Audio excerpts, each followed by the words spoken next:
Les amis, aujourd'hui, petite vidéo parce que je me posais des questions après être tombé sur une vidéo sur X et je suis parvenu à la conclusion qu'il y a des personnes à qui il est impossible d'apporter de l'aide parce que quelle que soit l'aide que vous leur apporterez, au final, ils vous le rendront en mal. Et ça, malheureusement, c'est la vie.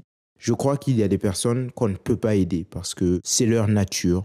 Même si elles voulaient, elles ne pourraient pas faire autrement. Et je pense d'ailleurs que l'un des problèmes en Occident et en France aujourd'hui, c'est aussi cet excès d'empathie, cette envie de toujours aider les autres. C'est une faiblesse pour moi parce que il y a de nombreuses personnes qui n'attendent qu'une chose, c'est de profiter de cette aide et ensuite de se retourner contre leurs bienfaiteurs et leur faire du mal. Et ça se remarque, hein.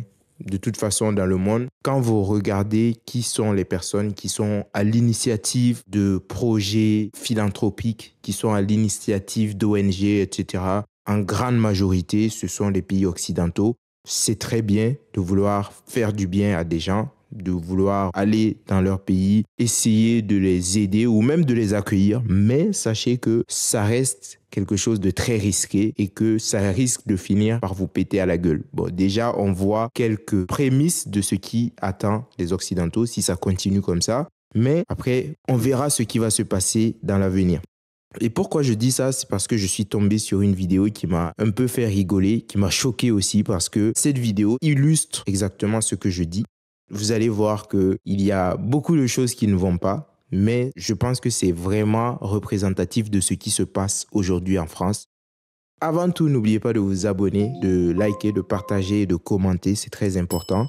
N'oubliez pas aussi de vous abonner à la newsletter. J'ai remarqué qu'il y a peu de gens qui s'abonnent en ce moment. Faites-le, c'est très important parce que je vous le dis, lorsqu'il y aura des évolutions sur la chaîne, lorsqu'il y aura des informations importantes, c'est là-bas que je pourrai vous contacter et on n'en sait jamais. Si un jour la chaîne venait à sauter et que je devrais relancer une chaîne, ce sera plus facile de vous contacter via ce canal parce que vous savez que les plateformes comme YouTube, etc. sont très aléatoires. Pour un oui ou pour un non, on peut vous fermer votre chaîne. Mais si j'ai un contact avec vous via cette messagerie, ce sont des mails, hein, je pourrai quand même garder une certaine base de ma communauté. Donc faites-le, c'est très important les amis. Et on est parti pour cette vidéo. C'est une vidéo qui a été publiée par Raphaël Serretti qui dit « Une influenceuse a récolté 35 000 € pour un sans-abri, mais ce dernier porte plainte contre elle. » Bon, vous voyez les amis, c'est exactement de ce type de situation que je parlais. Vous allez le voir dans la vidéo, hein. Moi ça m'a autant choqué que fait rire parce que il y a des gens, honnêtement, ils n'ont aucun scrupule, ils n'ont aucune race, comme le diraient les jeunes, et ils sont prêts à tout. Dès qu'il y a de l'argent en jeu, ou même dès qu'ils ont un intérêt qui diverge du vôtre, ils sont prêts à tout, hein. Commençons cette vidéo. Récolte 35 000 € pour un SDF, il porte plainte contre elle, suivi par plus d'1 million de personnes sur TikTok. Aya a un concept original dans ses vidéos, venir en aide aux sans-abri. L'influenceuse leur offre des journées d'évasion en avril dernier. Bon, déjà, ce que cette dame fait, c'est très bien. Après, il y a des gens qui pourraient se poser la question de savoir est-ce qu'elle le fait vraiment par bonté de cœur ou est-ce qu'elle le fait parce que c'est un business? Parce que pour moi, quand on aide quelqu'un, en tout cas c'est ma conception des choses, lorsqu'on aide quelqu'un, ce n'est pas pour être sous le feu des projecteurs. Mais je me rends compte qu'il y a de plus en plus d'influenceurs qui aident les autres, qui se filment en aidant les autres, mais en réalité, c'est parce qu'ils en retirent un bénéfice. Leur audience verra la vidéo. Il y aura des personnes qui vont s'abonner et qui vont leur permettre de gagner leur vie avec ce business model. Donc, est-ce que c'est vraiment de la philanthropie? Est-ce que c'est vraiment une aide désintéressée? Je n'en suis pas sûr, mais tout compte fait, les personnes qui sont aidées en ressentent le bénéfice. Je suis un peu mitigé vis-à-vis de ces pratiques. Tant que ça fait du bien, pourquoi pas? Dites-moi en commentaire ce que vous en pensez et on continue avec la vidéo. Dernier, Aya rencontre El Hassan, un SDF de 55 ans qui vit dans la rue depuis plusieurs années. Touchée par son témoignage, la jeune femme décide de l'aider. Elle le soutient lorsqu'il est hospitalisé et l'accompagne pour réaliser son rêve, lancer sa marque de vêtements. Aya va ouvrir... Bon, ça c'est bien quand même parce qu'elle décide d'aider cette personne. Il dit aussi que quand il était malade, elle l'a soutenu. Donc j'imagine qu'elle lui a rendu visite, peut-être lui a payé aussi des frais d'hospitalisation. Je n'en suis pas sûr, mais je suppose. elle l'a aidé ou elle va l'aider à lancer sa marque de vêtements. On le voit tenir quelques habits, donc j'imagine qu'il a réussi à lancer sa marque de vêtements. Et ça, personnellement, je trouve ça très bien parce qu'il y a un proverbe qui dit que pour aider quelqu'un, il faut lui apprendre à pêcher plutôt que de lui donner du poisson. C'est ce qu'elle fait parce que si elle l'aide à lancer son business, elle l'aide à ouvrir sa boutique, cet homme, j'allais dire ce jeune homme, mais ce n'est plus un jeune homme, cet homme pourra vivre décemment. Pour peu qu'il sache bien gérer sa boutique, il pourra en retirer un bénéfice et vivre de façon décente. Donc ça, c'est très bien. Après, vous verrez que la situation se gâte assez rapidement. Une cagnotte en ligne. En seulement 2 jours, 37 000 euros vont être récoltés, mais seulement 35 000 euros pourront être transférés vers un compte bancaire. Et en fait, je reçois un mail comme quoi il ne pourra pas avoir 37 000 euros, mais 35 000 euros. Parce qu'au moment où j'ai posté la vidéo, il y avait déjà 2 000 euros sur la cagnotte. Donc, ils ne sont pas à lui, ils sont destinés aux personnes dans le besoin. Mais dans une vidéo publiée sur TikTok, l'influenceuse indique que l'ancien sans-abri aurait porté plainte contre elle. Je reçois un appel. Bonjour, je suis l'avocat de monsieur Marjo. Et je vous appelle aujourd'hui concernant l'argent qui lui a été transféré. Il a reçu que 35 000 au lieu de 37 000. Donc, vous allez être poursuivi, etc. Au final...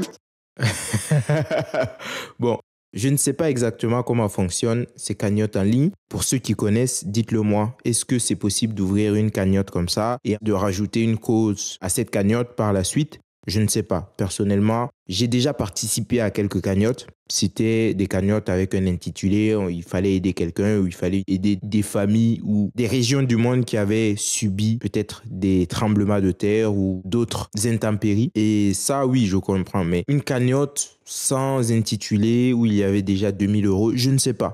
Je ne sais pas. Honnêtement, je ne connais pas l'affaire, mais dites-moi si ça vous paraît crédible ou pas. Mais le mec, quand même, il a du culot parce que je trouve que c'est vraiment l'ingratitude au sens le plus pur, quoi. Il y a une personne qui décide de t'aider, tu étais à la rue, ça veut dire que tu n'avais rien, tu n'avais pas de logement, tu n'avais aucune perspective d'avenir, tu n'avais pas d'argent. Donc la personne décide de lancer une cagnotte pour toi, de t'aider à sortir de cette situation qui n'est pas franchement intéressante et enviable. Et dès que toi, tu reçois l'argent, parce que tu soupçonnes que l'entièreté de l'argent ne t'a pas été donnée, tu portes plainte. Bon, honnêtement, je vous le dis, moi, personnellement, si ça m'arrivait, ça me ferait perdre foi en l'humanité quand même. Hein. J'ose espérer qu'il y a des personnes qui ne sont pas comme ça. Parce que là, c'est vraiment quelque chose à te dégoûter d'aider les autres.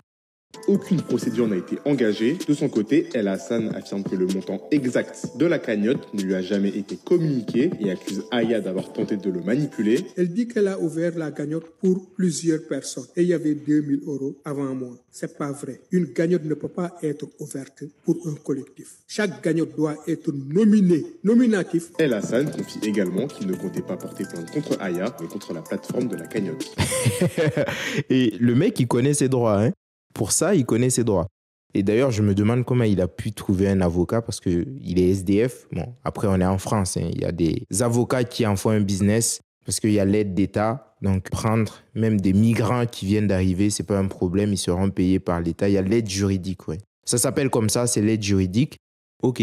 Donc, il dit que selon lui, elle ne lui aurait pas donné tout l'argent. Et c'est ça qui m'amène à me poser des questions. Parce que franchement, si j'avais été à la place de cette personne, je suis SDF, je n'ai pas de perspective d'avenir, je n'ai rien. Une personne s'intéresse à moi, m'aide, me soutient, me supporte et lance même une cagnotte. Bon, même si à la fin, je me rends compte que cette personne a retenu une petite partie de l'argent, est-ce que mon premier réflexe, ce serait de dire « cette personne m'a manipulé, elle a volé mon argent ». Je ne pense pas parce que sans cette personne qui a mis un coup de projecteur sur ma situation, peut-être que je serais resté dans la même merde. Je n'aurais eu aucune perspective d'évolution et au final, peut-être que j'aurais terminé ma vie de façon misérable.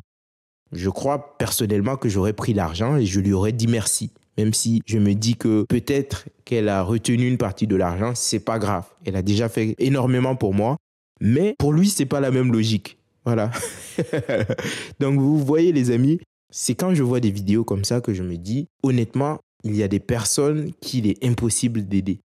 Vous avez beau avoir les meilleures intentions du monde, quel que soit ce que vous ferez, elles trouveront toujours qu'il y a quelque chose qui manque ou elles trouveront toujours que vous êtes la mauvaise personne, que vous êtes la personne manipulatrice et que, au final, elles auraient même préféré que vous ne les aidiez pas au lieu de les aider.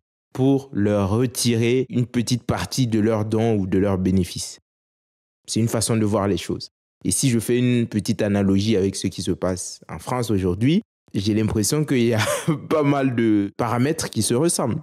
C'est-à-dire que la France tend les bras à des personnes qui arrivent, on leur donne tout, des logements, des allocations, on leur donne la possibilité de s'insérer, de travailler, même d'obtenir la nationalité aussi facilement, parce que je rappelle que ce n'est pas dans tous les pays qu'il est possible de s'installer et d'obtenir la nationalité au bout de 3-4 ans.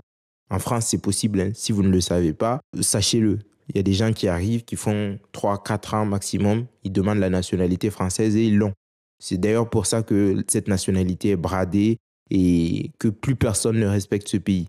Bon, parenthèse fermée, mais vous aidez ces gens et au final, la seule chose que vous recevez, c'est des « nique la France », c'est des « la France, c'est de la merde », c'est tout un tas d'insultes. Et ce sont des gens aussi qui font tout pour montrer leur défiance vis-à-vis de ce pays et qui font tout pour marquer aussi leur forte opposition et leur haine vis-à-vis des Français autochtones.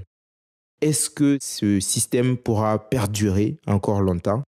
Je ne pense pas et je n'espère pas parce que si ça continue comme ça, c'est bien d'être gentil, mais la gentillesse sans aucun discernement finit par être néfaste. Et c'est ce qui risque d'arriver aux Français et aux Européens, enfin à tous les pays en tout cas, qui ont une politique immigrationniste sans limite, qui ouvre les vannes à tout va. Ça risque de très très mal se terminer. Voici la petite histoire les amis, dites-moi ce que vous en pensez en commentaire. Moi honnêtement j'ai été un peu choqué. Ça m'a fait rigoler aussi hein, parce que bon, au final c'est pas allé aussi loin que ça. Il n'a pas poursuivi sa plainte, mais ça démontre un certain état d'esprit. Et c'est ça qui me fait rigoler ou qui me fait peur. Bon, dites-moi ce que vous en pensez en commentaire. N'oubliez pas de vous abonner, de liker, de partager et de commenter. N'oubliez pas de faire un tour aussi sur le Tipeee pour ceux qui ont envie de soutenir la chaîne. Et moi, je vous dis à très bientôt pour une autre vidéo. Ciao. Blanc sans le laine, avec black, comme quoi sans haine, mais tous les mêmes.